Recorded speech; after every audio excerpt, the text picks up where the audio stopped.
రక్షకుడైన యేసుక్రీస్తు నామములో మీ అందరికీ నా ప్రత్యేకమైన వందనాలు. ఆ వాక్యం మనకు స్పష్టంగా తేటగా మనకు తెలియపరచబడుతుంది కదా. బైబిల్ గ్రంథంలో అనేకమైన భక్తులు దేవుని పట్ల విశ్వాసం ఎదుట కలిగి శ్రమ వచ్చిన ఎలాంటి పరిస్థితులు వచ్చినా ధైర్యంగా ముందుకు వెళ్ళాలి.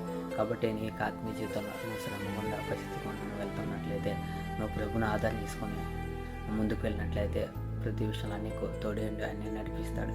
అయితే భక్తుడైన యోగుడు మనం జ్ఞాపకం చేసుకున్నట్లయితే అనేకమైన శ్రమ గుండా పరిస్థితి గుండా వెళ్ళినప్పుడు కూడా ప్రభువును విడిచిపెట్టుకోకుండా ప్రభు యొక్క మార్గంలోనే నడిచాడు కదా. తన భార్య కూడా తన అంత స్థితిలోనికి వచ్చినప్పుడు కూడా తన భార్య దూషించింది, దేవుని దూషించి చచ్చిపో అన్నప్పుడు కూడా తను ఏమన్నాడంటే, యోగు మూర్ఖరాలు మాట్లాడుకో, యెహోవా ఇచ్చిన యెహోవా తీసుకొని యెహోవా నామముకే స్తుతి కలుగును గాక. అవును కదా. మన యొక్క జీవితంలో కొన్ని శ్రమ గుండా పరిస్థితి గుండా ప్రభు మనం నడిపించినప్పుడు మన యొక్క యథార్థత, మన యొక్క నమ్మకత్వాన్ని చూసి మరింత ఆశీర్వదకరంగా మనం మార్చబడడానికి కొన్ని శ్రమ గుండా పరిస్థితి గుండా మనం వెళ్తాం. కాబట్టి యోగు అదే రీతిగా వెళ్ళాడు, శ్రమ గుండా వెళ్ళాడు కదా. ఊజు దేశంలో తన వంటి గొప్పవాడు ఎవరు కూడా లేరు, తన వంటి ధనవంతుడు కూడా ఎవరు లేరు. అలాగే తనకి ఉన్న కుమార్తెలు సౌందర్యవంతులు ఆ యొక్క ఊజు దేశంలో ఎవరు కూడా లేరు.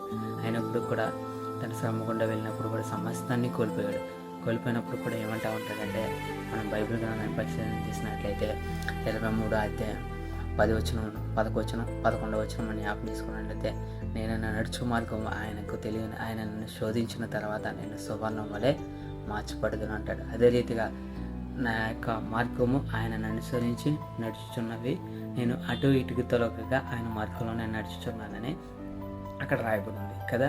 సో ఏంటంటే ఆయన శోధింపబడుతున్నా కూడా ఏమంటున్నానంటే, నేను శోధింపబడిన మీదట సువర్ణ వల్లే కనపడుతున్నాను అమ్మాయి కదా. తను శోధింపబడ్డాడు, ఆయన కూడా ధైర్యం వహించి దేవుని పట్ల విశ్వాసాన్ని ఎదుటిని విడిచిపెట్టకుండా దేవుని నమ్మకంగా నడిచాడు కదా. తను కోల్పోయిన దానికంటే రెండింతల ఆశీర్వాదాలు పొందుకున్నారని లాస్ట్ అధ్యాయంలో రాయబడింది కదా. మనం ఎప్పుడైతే మనం శ్రమ గుండా పరిస్థితి గుండా వెళ్తున్నప్పుడు మనకు ప్రభువే మనకు తోడే ఉండి మనం నడిపిస్తున్నాడని మన విశ్వాసంతో మనం ముందుకు వెళ్ళినట్లయితే ప్రతి విషయంలో కూడా ప్రభు మనకు సహాయం చేస్తాడు కదా.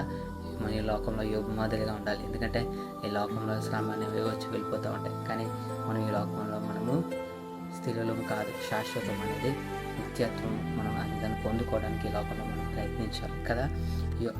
మనం ఈ లోకంలో ఎలాంటి వారమంటే పరదేశకులము, యాంత్రికులమై ఉన్నాం. జస్ట్ మనం ఈ లోకాన్ని సందర్శించడానికి వచ్చాం. దేవుని పట్ల నా పట్ల ఒక ఉన్నతమైన ప్రణాళికను, ఉద్దేశాన్ని కలిగి ఉన్నాడు. ఆ ఉద్దేశం, ఆ యొక్క ప్రణాళిక తెలుసుకుని ఆయన యొక్క చిత్త ప్రకారం మనం ఈ లోకంలో జీవించాలని దేవుడు ఆశపడుతూ ఉన్నాడు. యోబు అదే రీతిగా దేవుని పట్ల నమ్మకత్వాన్ని కలిగి ఆయన యొక్క మార్గంలో శ్రమైన పరిస్థితి గుండా యథార్థత కలిగి జీవించాడు.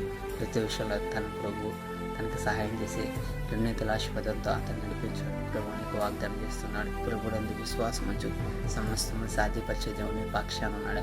ఆయన వెళ్ళే మార్గంలో ఎన్నైనా శ్రమలు, పరిస్థితులు అనేవి ఏమైనా ఉన్నప్పటికీ ప్రభు నిత్యం నీకు ఆయన తోడేయండి, ఆయనను నడిపిస్తాడు. యోగుని నడిపించిన దేవుడు నిన్ను నడిపిస్తాడు. కాబట్టి ప్రభునందు విశ్వాసం కలిగి యథార్థత కలిగి ఆయన బిడ్డలుగా జీవిస్తూ అనేకులను క్రీస్తు ప్రేమలోనికి నడిపించే ప్రయత్నం చేద్దాం. క్రైస్తవుడు గాడ్ దేవునికి సమస్త మహిమ గంట ప్రభావం కలిగి రాక.